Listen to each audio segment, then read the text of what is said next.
The massive view screen in Earth's United Defense Council chamber displayed the incoming transmission. 500 warships of the galactic hegemony hung in perfect formation against the black of space, their hulls gleaming with predatory intent. Admiral Park stood before the assembled representatives, her face grim. They've issued their ultimatum. Surrender or face extinction. Counselor Kim slammed his fist on the table. This is absurd. They outnumber our fleet 4-1. 5-1, corrected Admiral Park. The Jupiter defensive flotilla was damaged in last month's meteor shower. The room fell silent as Captain Lee stepped forward. His uniform was pristine, his posture perfect, but there were dark circles under his eyes. "We have another option," he said quietly. "Project Singularity." A murmur swept through the chamber. "That's experimental technology," objected Counselor Song. "Completely untested in combat." "It's suicide," added another voice. Captain Lee's expression remained calm. "Perhaps, but I believe it's our only chance." After hours of heated debate, the Council voted.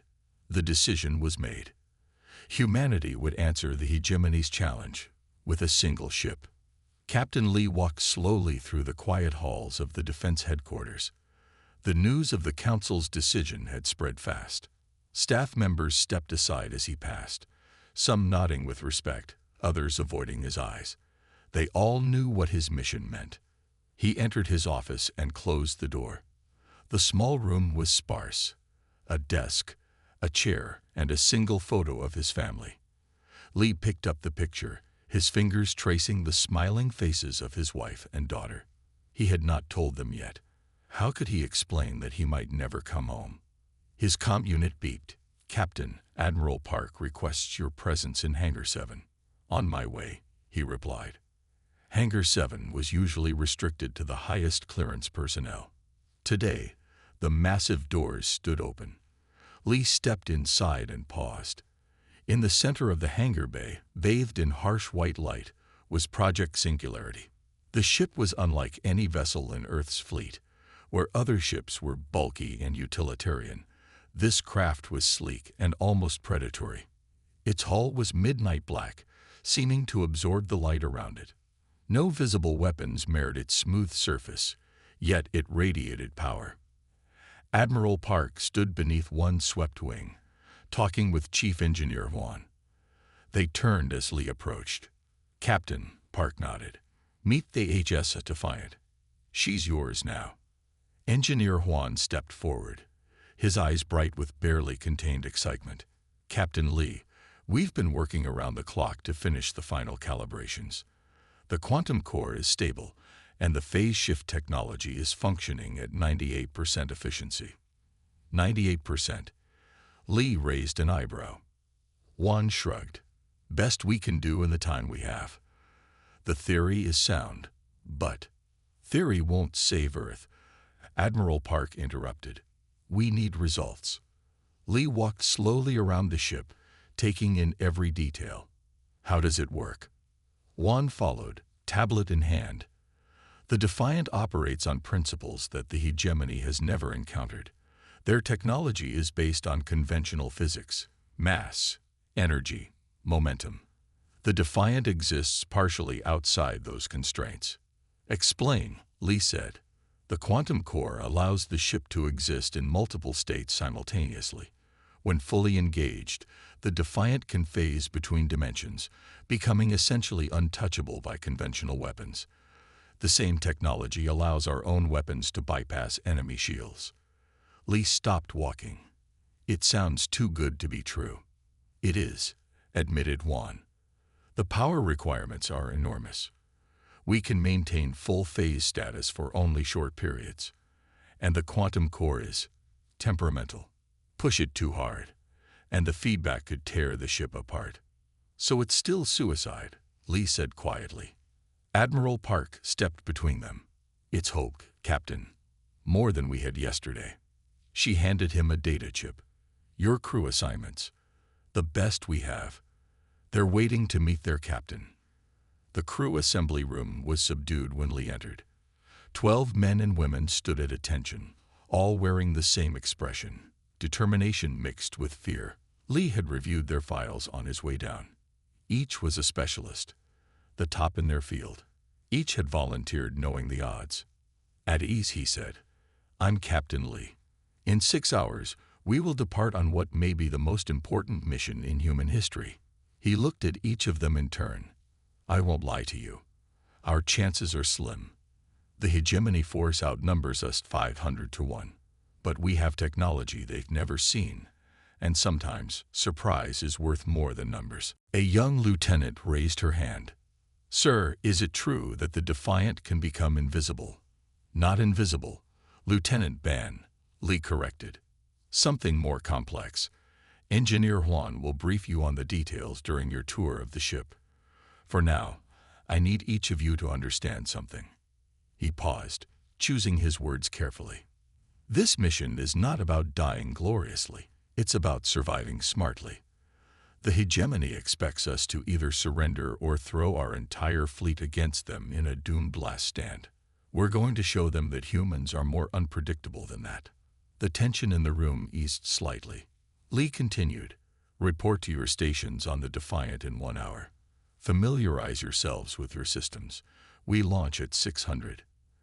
As the crew filed out, Communications Officer Jin lingered. "Captain, may I speak freely?" Lee nodded. "Sir, my brother serves on the Mars orbital platform. He says the civilian evacuation ships don't have enough room for everyone. If we fail, we won't fail, Officer Jin," Lee said firmly. "Not completely, anyway. Even if the Defiant is destroyed, what we learn will help Earth prepare for the next encounter." Jin looked unconvinced, but nodded and left. Lee stood alone in the empty room, the weight of responsibility pressing down on him. He had projected confidence to his crew, but privately, he knew their odds were even worse than the Council believed. Back in his quarters, Lee recorded messages for his wife and daughter. Simple words that couldn't possibly convey everything he felt. When he finished, he sat in silence for a long while. Then he changed into a fresh uniform and headed to the launch bay. The Defiant's interior was as impressive as its exterior. The bridge was compact, but efficiently designed, with stations arranged in a semicircle around the captain's chair. The view screen wrapped around nearly 180 degrees, giving an unprecedented field of vision.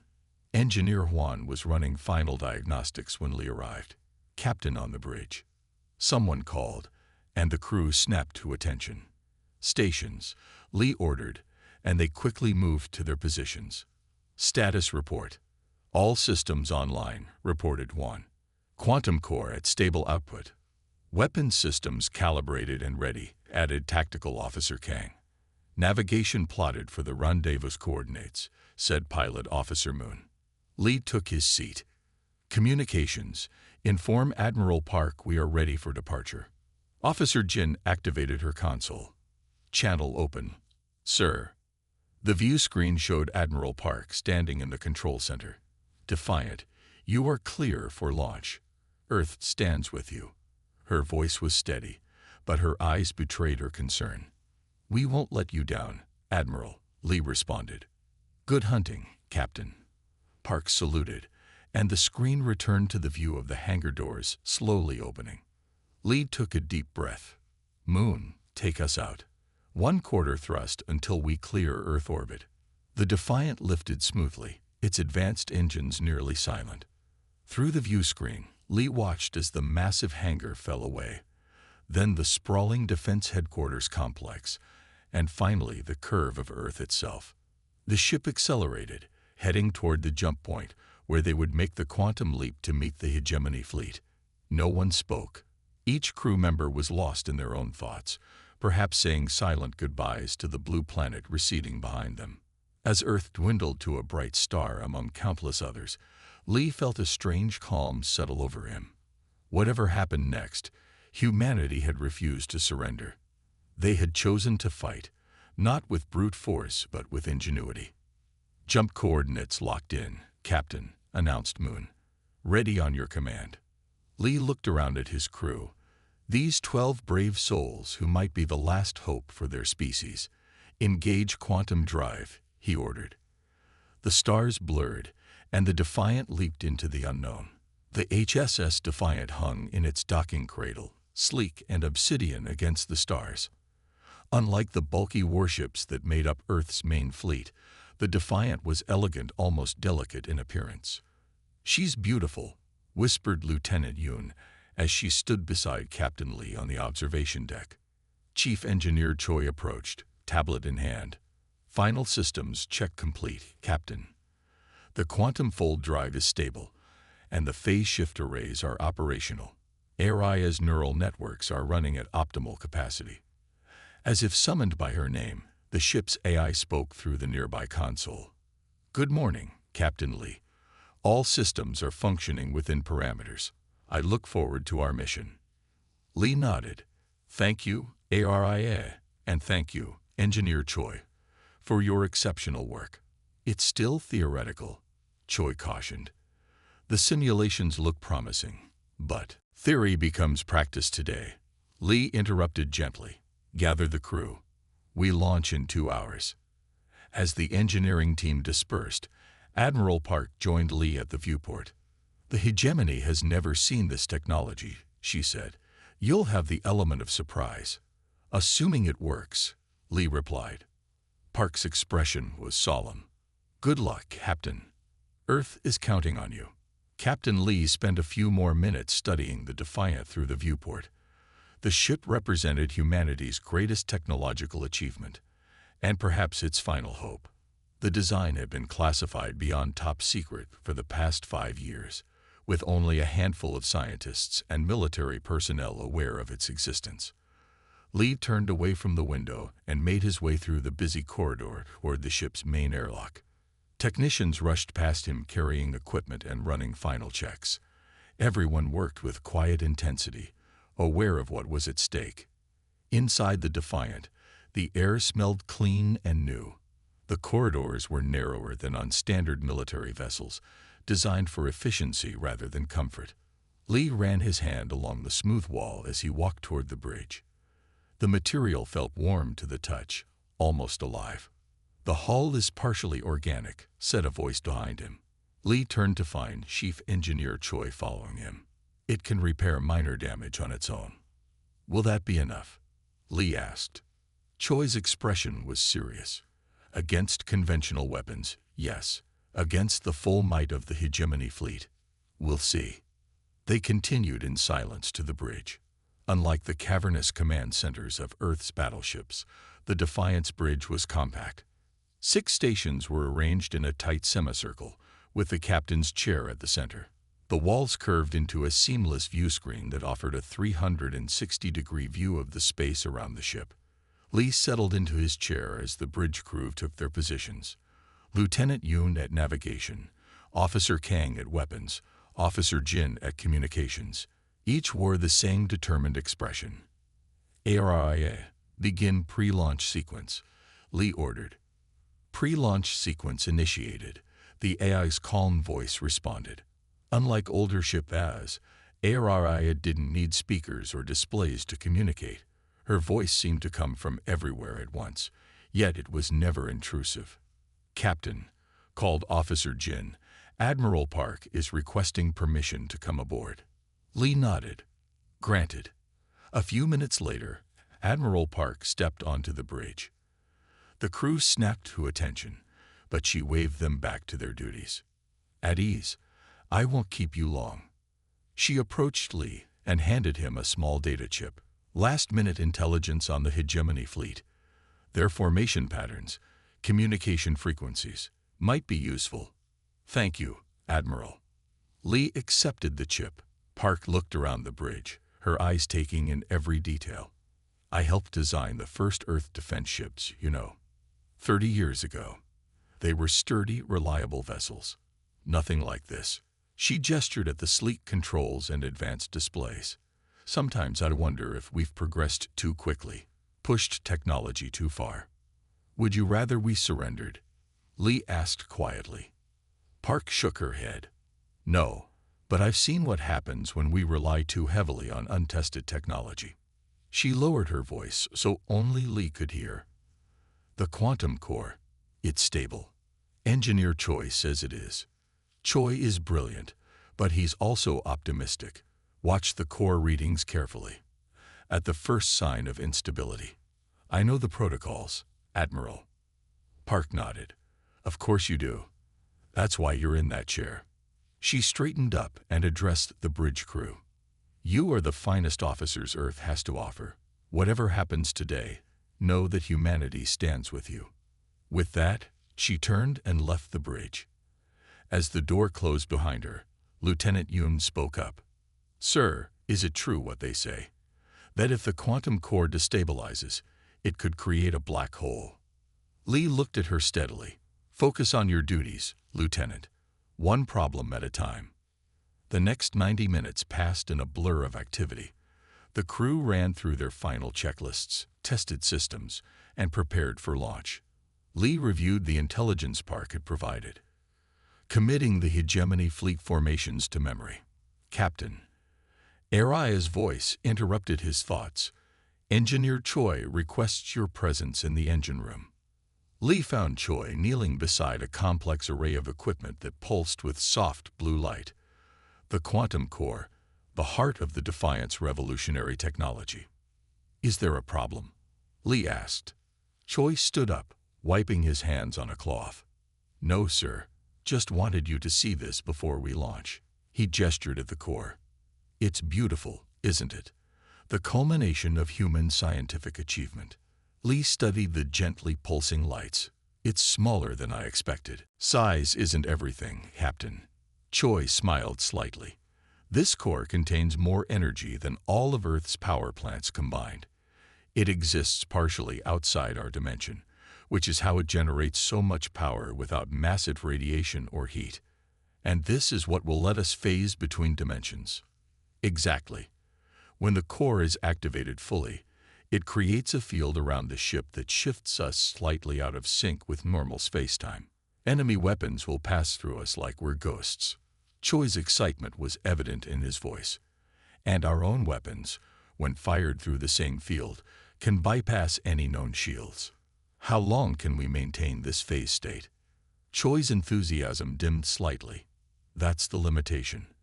At maximum output, maybe 20 minutes before the core needs to cool down. Use those minutes wisely, Captain. Lee nodded. I understand. Thank you, Engineer. Back on the bridge, the crew was completing final preparations. Lieutenant Yoon looked up as Lee entered. Navigation ready, sir. Jump coordinates to the hegemony fleet plotted and locked. Weapons systems online, reported Officer Kang. Phase harmonic torpedoes loaded and primed. Communications ready, added Officer Jin. All frequencies monitored. Lee took his seat. Area. Status. All systems functioning at optimal levels, Captain.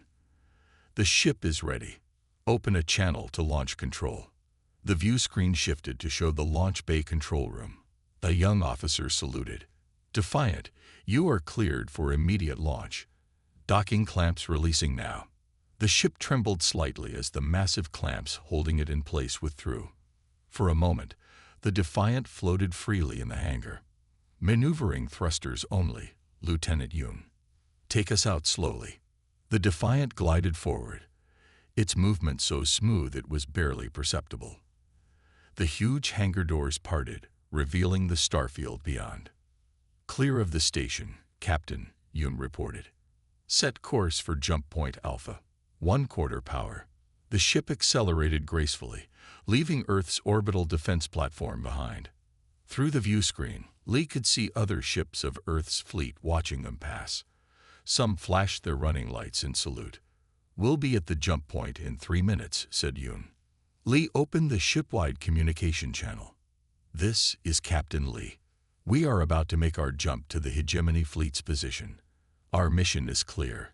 Demonstrate Earth's resolve and technological capabilities. We are not on a suicide run. We will engage, evaluate, and, if necessary, withdraw to report our findings. He paused, looking around at his bridge crew. Each of you was chosen for this mission because you are the best at what you do. I have complete faith in your abilities and in this ship. No matter what happens when we arrive, Remember that you represent the best of humanity. Jump point reached, Captain, announced Yoon. Lee took a deep breath. Prepare quantum drive. All crew to jump stations. The ship hummed as power flowed to the quantum core. On his display, Lee watched the energy readings climb steadily. Quantum core at full power, reported Choi's voice from engineering.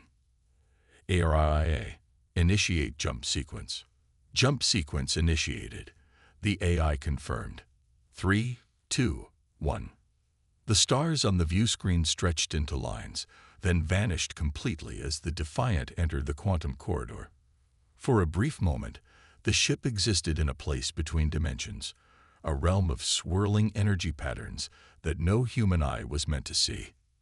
Then, as suddenly as it had begun, the jump ended.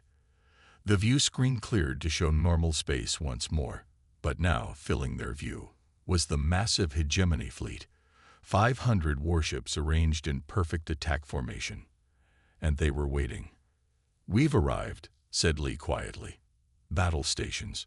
The Defiant emerged from its quantum jump precisely at the coordinates the hegemony had specified for Earth's surrender.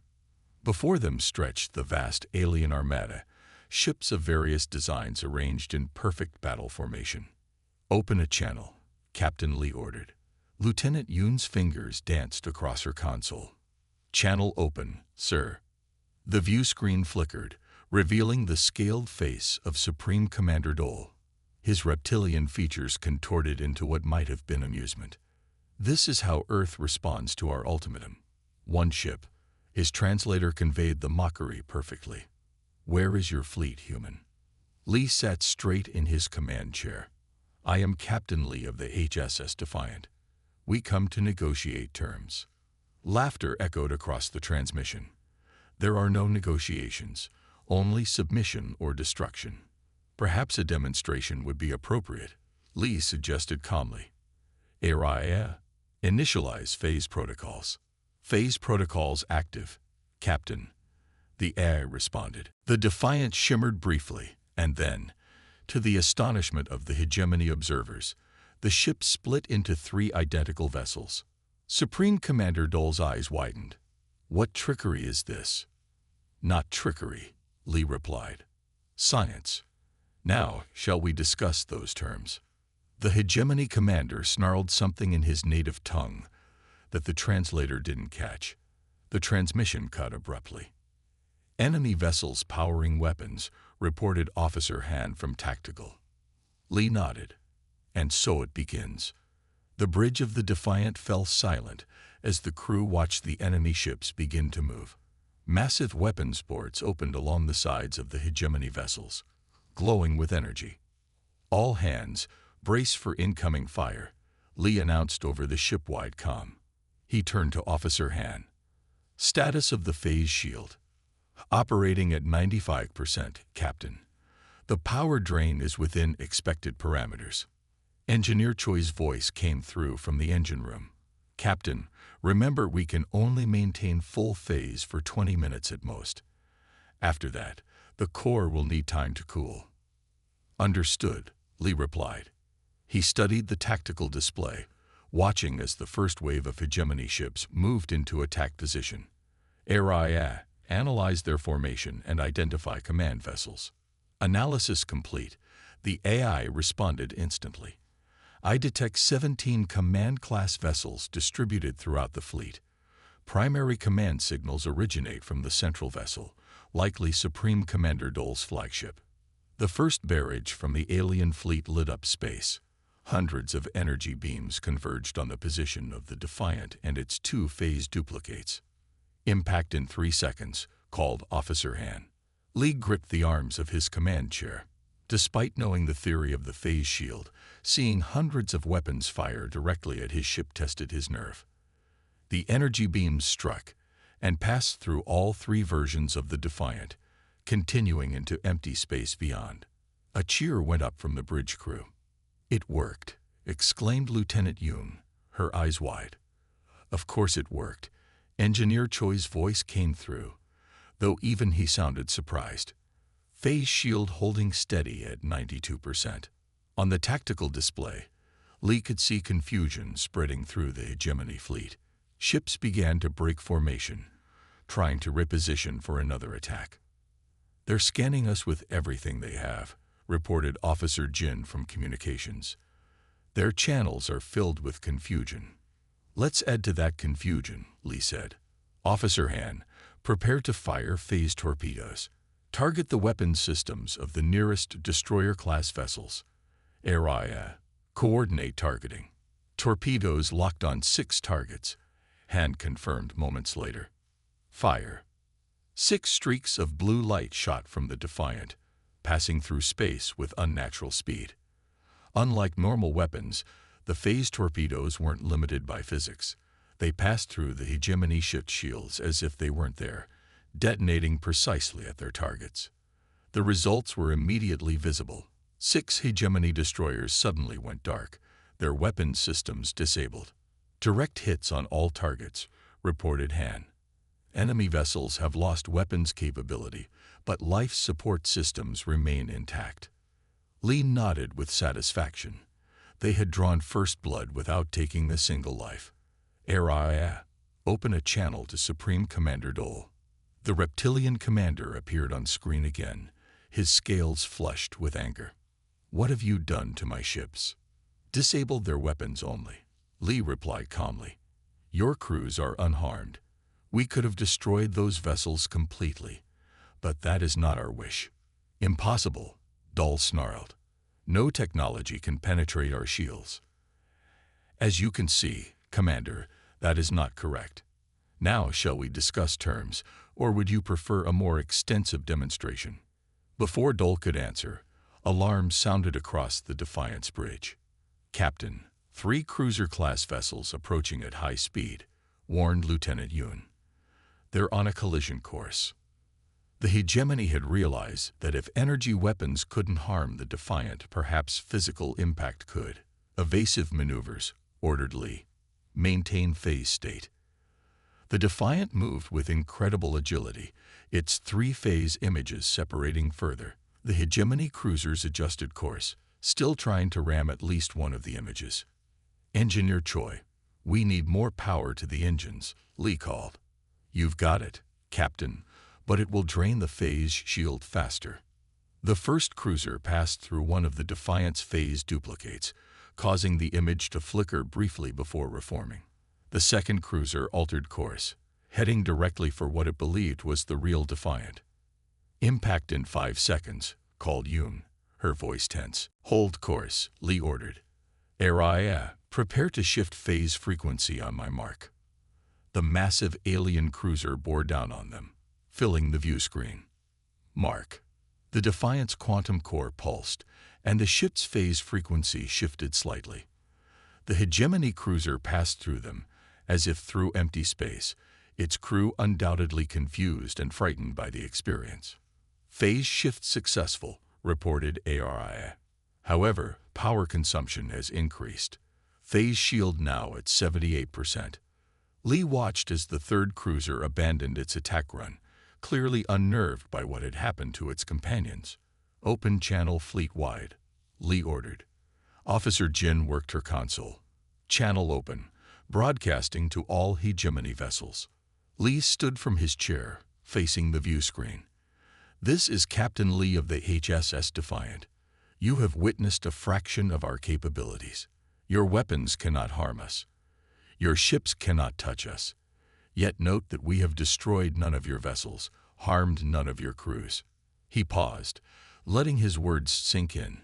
"Humanity does not seek war with the hegemony. We seek only to exist in peace. But make no mistake, if forced to defend ourselves, we will do so with technologies you cannot counter." The bridge was silent as they waited for a response. After a long moment, Supreme Commander Dole's face appeared on the screen again. "Impressive theatrics, human," he said, though his voice lacked its earlier confidence. "But how long can your single ship maintain such power? Hours? Days? My fleet can wait." Engineer Choi's voice came through on a private channel to Lee's earpiece. "He's not wrong, Captain. Core temperature is rising faster than anticipated. We have maybe 12 minutes of full phase left. not 20. Lee kept his expression neutral as he addressed Dole. Time is indeed a factor, Commander. For both of us. Even now, the rest of Earth's fleet is being equipped with this technology. They will arrive within hours. It was a bluff, but one the hegemony couldn't afford to call. I don't believe you, Dole said, but uncertainty showed in his eyes. Then allow one final demonstration, Lee replied. Area. Target the flagship's primary engines. Limited yield only. Target locked, the AI confirmed. Fire. A single-phase torpedo streaked toward Dole's massive flagship. It passed through multiple layers of the most powerful shields in the hegemony arsenal before striking the engine housing with surgical precision. The flagship shuddered, and its main lights flickered. Your engines are now offline, Commander, Lee said. Your shields remain functional, as do life support and weapons. But your ship cannot move. Consider what would happen if we targeted your weapons next, or your life support. Dole's scales paled visibly. He turned to speak with someone off-screen, his voice too low for the translator to catch. Captain. Engineer Choi's voice came through urgently on the private channel, core temperature reaching critical levels. We need to deactivate phase protocols within 5 minutes or risk overload. Lee gave a small nod to acknowledge the warning. On the view screen, Dole turned back to face him. You have made your point, Captain Lee, the commander said stiffly. Perhaps there is merit in discussing terms. I'm pleased to hear that, Commander, Lee replied. As a show of good faith, we will withdraw to a distance of 10,000 kilometers and deactivate our phase technology during our discussions. It wasn't entirely a gesture of good faith. It was a necessity. But Dole didn't need to know that. Acceptable, the hegemony commander agreed. Lieutenant Yoon, set course to the specified coordinates. Officer Jin, prepare secure channels for diplomatic communications. Lee looked back at the screen. Commander Dole, we will contact you again in 30 minutes to begin discussions. As the transmission ended, Lee turned to his crew. Get me Engineer Choi on the bridge immediately. We need to solve the core temperature problem before negotiations begin. The Defiant moved smoothly away from the hegemony fleet, its phase duplicates merging back into a single ship as the phase protocols deactivated. For now, at least, the first encounter had ended without destruction on either side. And for the first time since the hegemony ultimatum had arrived, there was hope. The first volley from the hegemony fleet should have vaporized the Defiant instantly. Instead, the energy weapons passed harmlessly through the ship's quantum-phased hull. Phase shift successful, Area reported. Enemy targeting systems cannot establish a lock on our current dimensional state. Officer Han looked up from his console. Captain, I have firing solutions for their command vessels. Lee shook his head. Target their weapons arrays only. Minimum force. The Defiant's own weapons, coherent quantum beams that could bypass conventional shields, struck with surgical precision.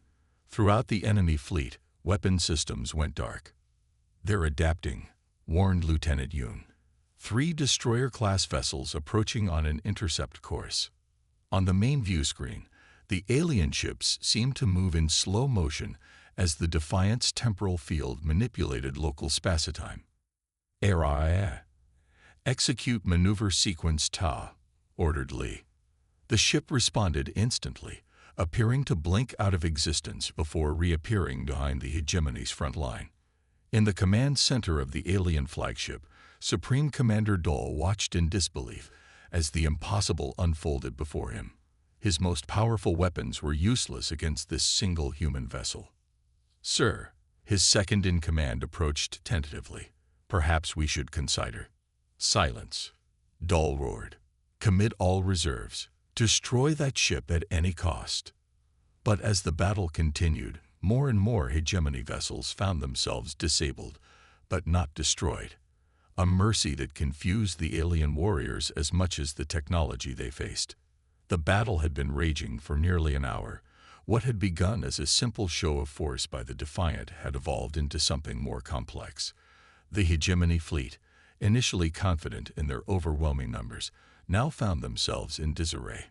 On the bridge of the Defiant, Captain Lee watched the tactical display with growing concern. The quantum core was running hot, far beyond its design parameters. Engineer Choi had jury-rigged cooling systems throughout the ship, but it was only delaying the inevitable. Core temperature at 92% of maximum tolerance, Araya reported, her normally calm voice carrying a note of urgency. Phase capability will fail in approximately 11 minutes. Lee nodded grimly. Officer Han, status of enemy fleet. We've disabled weapons systems on 47 vessels, Captain. Their main force is regrouping behind the gas giant's third moon. Han paused, studying his readings. Sir, they're deploying something new. Energy signature doesn't match anything in our database. The main view screen shifted to show a cluster of small objects emerging from the largest hegemony battleship. They were roughly spherical, each no larger than a shuttlecraft, but they pulsed with an eerie purple glow. Analysis, ARIA? Lee asked. Insufficient data for complete analysis. Objects appear to be generating a field similar to our phase technology, but using different principles. Caution is advised. Lieutenant Yoon looked up from her console. They're moving faster than any other hegemony vessel we've encountered, Captain. Intercept in 40 seconds.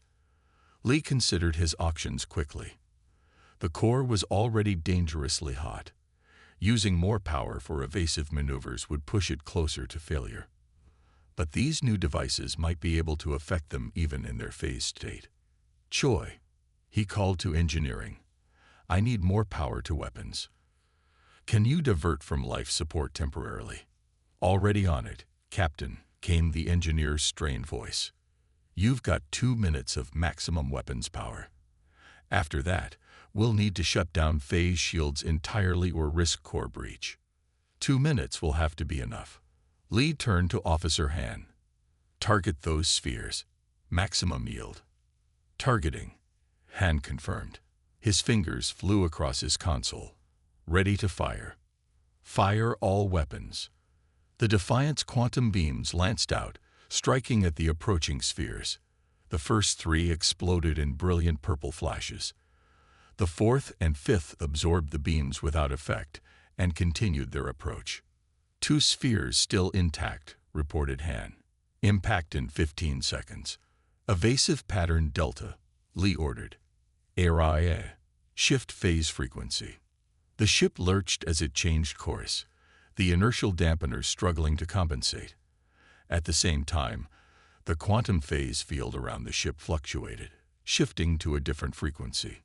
One of the spheres shot past them, missing by meters.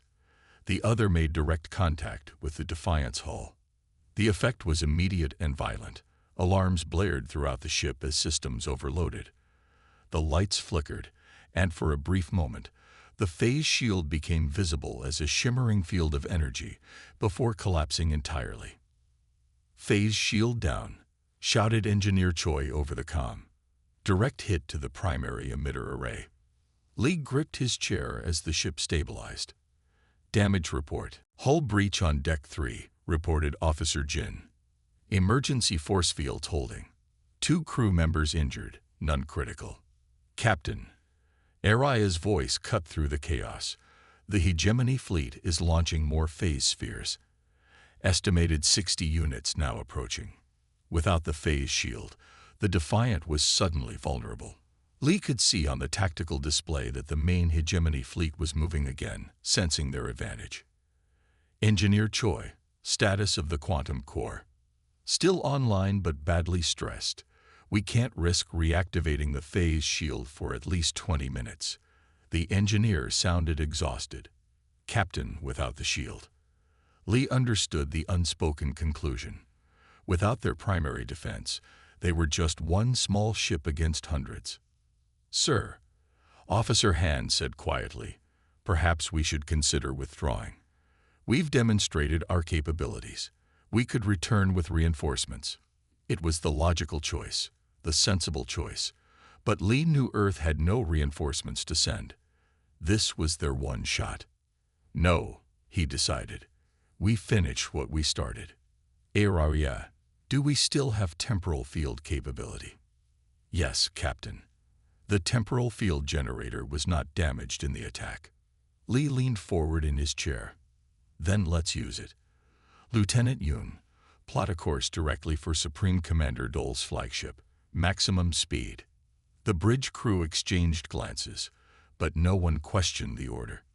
Course plotted, sir, Yoon confirmed. Area, initiate temporal field at maximum radius. I want time slowed for every hegemony ship within range. Temporal field activated, Captain. Time dilation effect at 4:1 ratio. Hegemony vessels will experience time at 1/4 normal rate. Lee could see the effect on the view screen. The approaching phase spheres now moved with exaggerated slowness, like insects trapped in honey. Now, Officer Han, target the flagship's bridge. Maximum yield. Pinpoint focus. Han looked up, startled. Sir, at this range and power setting, we could destroy the entire command structure. I know. Do it. Targeting. Ready. Lee took a deep breath. Hold fire until my command. The Defiant shot through space, threading between the slow-moving hegemony vessels. None could react quickly enough to intercept them. Within moments, they were approaching Dole's massive flagship. In the command center of the flagship, Supreme Commander Dole was just beginning to realize something was wrong. His ships were reporting that the human vessel was moving at impossible speeds, seeming to teleport across the battlefield. Increase scanner sensitivity, he ordered. Find that ship. Sir, it's... His sensor officer's voice trailed off in shock. It's directly ahead.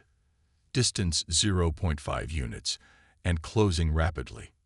Dole's scales paled. Through the flagship's viewports, he could now see the small human vessel approaching at terrifying speed. All weapons, fire, he screamed. But in the time-dilated state, his gunners moved with agonizing slowness. Their weapons would not target in time. On the Defiant, Captain Lee watched as they closed to optimal firing range. We're within 500 meters of the flagship, Captain, reported Lieutenant Yoon.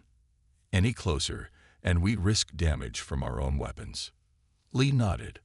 Officer Han, fire. A single, concentrated quantum beam shot from the Defiant's main emitter. It struck the flagship's command tower with surgical precision. The beam passed through the shields as if they weren't there, burning a meter-wide hole directly through the command center. Direct hit confirmed, said Officer Han, his voice subdued. Lee watched the flagship's lights flicker. Area, open a channel to all hegemony vessels. Channel open, Captain. Lee stood, facing the view screen where dozens of hegemony ships were now visible. Attention hegemony fleet. This is Captain Lee of the HSS Defiant. Your Supreme Commander's bridge has been neutralized. We have demonstrated our ability to target any vessel in your fleet with the same precision. We could have destroyed your flagship entirely. We chose not to. He paused, letting that sink in. I offer you a choice. Continue this battle, which will result in more unnecessary deaths, or withdraw from Earth space immediately and begin peace negotiations. You have 5 minutes to decide. As the message transmitted, the bridge crew of the Defiant waited in tense silence. The quantum core was now dangerously close to failure. Their weapons were nearly depleted. If the hegemony chose to continue fighting, they had little left to defend themselves with. 3 minutes passed, then 4. The hegemony ships remained in position, their weapons still targeted on the Defiant. 30 seconds remaining, Captain, said Officer Jin quietly. Lee nodded, his expression grim. They had played their last card. Now they would see if it was enough.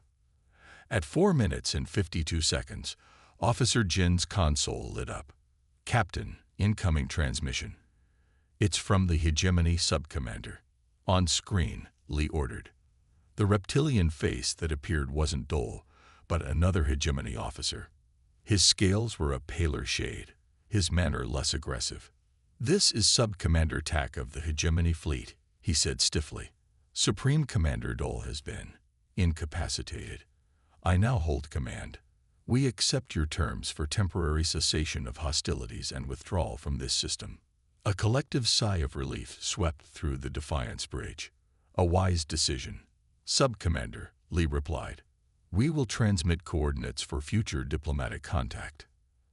As the transmission ended, Lee finally allowed himself to sink back into his chair. "Stand down from battle stations," he ordered. "Engineer Choi, begin shutdown procedures for the quantum core. Let's go home." After 6 hours of conflict, nearly 2/3 of the hegemony fleet hung powerless in space. Not destroyed, but thoroughly defeated. Captain Lee opened a channel to Supreme Commander Dole's vessel. "This conflict can end now," Lee said simply. "We have demonstrated our capability. We could continue, but I see no purpose in further bloodshed." Dole's scales had lost their luster, his posture defeated. "What are your terms, human? Return to your territories. Acknowledge Earth's sovereignty and right to exist. Begin diplomatic relations if you wish, as equals." After a long silence, Dole nodded. "The hegemony accepts these terms." As the alien fleet slowly withdrew, the bridge crew of the Defiant allowed themselves to breathe again. "Message from Earth incoming," announced Lieutenant Yoon, her voice betraying her excitement. Admiral Park's face appeared on screen, her expression a mixture of disbelief and joy. "Captain Lee, you actually did it." Lee permitted himself a small smile. "The Defiant performed admirably, Admiral, as did her crew. Return home, Captain. There's a celebration waiting for you." As the Defiant prepared for the journey back to Earth, Engineer Choi approached the captain's chair. "You know," he said thoughtfully, "we could have destroyed them all." Lee nodded. "Yes, and in doing so, we would have destroyed something of ourselves." He gazed at the retreating hegemony vessels. Today wasn't just about winning a battle. It was about showing the galaxy what kind of species humanity truly is. In the days that followed, 3 separate hegemony worlds sent envoys to Earth, seeking separate peace treaties. What had begun as a potential extinction event had transformed into humanity's formal introduction to the galactic community, not as conquerors or the conquered, but as innovators and perhaps someday friends. The journey back to Earth took longer than the trip out. The Defiant's quantum core had been pushed beyond its limits during the battle, and Engineer Choi insisted they travel at reduced speed to prevent further strain on the systems. Captain Lee spent much of the return journey writing his report. How could he possibly describe what had happened? The United Defense Council would want details, specifics about the hegemony's weapons and tactics. But Lee found himself dwelling on different aspects of the encounter. He still remembered the look in Dole's eyes when the commander realized he had been defeated. Not anger or hatred, but a complex mix of fear, respect, and confusion. The aliens had expected either complete surrender or a doomed last stand from humanity. The idea of mercy from a position of strength seemed to puzzle them deeply. Officer Jin found Lee in the mess hall late into the ship's night cycle. Most of the crew were sleeping, finally able to rest after the tension of battle. "May I join you, Captain?" she asked. Lee nodded, pushing aside his tablet. "Couldn't sleep." "No, sir." Jin sat across from him. "I keep thinking about what's waiting for us back home. They'll treat us like heroes." "We did our duty," Lee said simply. Jin looked down at her hands. "Sir, when you ordered us to target only weapon systems, even after they tried to destroy us, some of the crew wondered if that was the right call." "And what did you think, Officer Jin?" "I wasn't sure at first," she admitted. "But when I saw how the hegemony responded, how confused they were by our restraint, I understood." She looked up at him. "They expected us to be as merciless as they would have been." Lee nodded. Throughout history, first contacts between civilizations have often been disastrous for one or both sides. I didn't want that for humanity. "The quantum technology gave us that choice," Jin observed. "Without it, we might have had to fight differently." "Technology is just a tool," Lee replied. It's how we choose to use it that defines us. Their conversation was interrupted by Aria's voice over the ship's comm. Captain Lee, we are receiving multiple transmissions from Earth. They are celebrating across the planet. The Defiant entered Earth's solar system 3 days later. As they approached the orbital defense platform, they were met by an honor guard of Earth's remaining warships, their running lights blinking in salute. Admiral Park was waiting in the docking bay when they disembarked. Her usual stern expression had softened, and she actually smiled as Lee approached. "I've read your preliminary report," she said, shaking his hand firmly. "Impressive doesn't begin to cover it." "Thank you, Admiral. The credit belongs to the ship and her crew." Park nodded toward a corridor leading away from the main hangar. "The Council is waiting to debrief you, but there's something you should see first." She led Lee to a viewport overlooking Earth. From this vantage point, they could see the night side of the planet. Cities glowed like chains of jewels across the continents. "Look there," Park pointed to a particularly bright cluster of lights. "Those aren't regular city lights. People have gathered in the streets with candles and lanterns. They're celebrating life, Captain. The life you preserved." Lee stared at the beautiful sight, suddenly feeling the weight of the past days. "There's something else," Park continued. "We've received messages from 17 independent worlds beyond the hegemony's borders. Your encounter has changed the political landscape of this sector of the galaxy. These worlds have lived in fear of the hegemony for centuries. Now they see hope." "We just wanted to protect Earth," Lee said quietly. "You did more than that. You showed everyone a different path." Park turned to face him. "The Council wants to mass-produce the quantum technology for our entire fleet." Lee frowned. "Admiral, that technology is incredibly dangerous. If the core had breached during the battle—" "I know. That's why I wanted to speak with you first." She lowered her voice. "Some on the Council see this as an opportunity to expand, to establish humanity as a dominant force now that the hegemony has been humbled." "That would be a mistake," Lee said firmly. "The same mistake the hegemony made." Park nodded. "I agree. And I need your help to convince them." The Council meeting lasted for hours. Military strategists argued for immediate expansion of Earth's defensive perimeter. Scientists warned of the dangers of the quantum technology. Politicians debated the implications of full diplomatic relations with alien civilizations.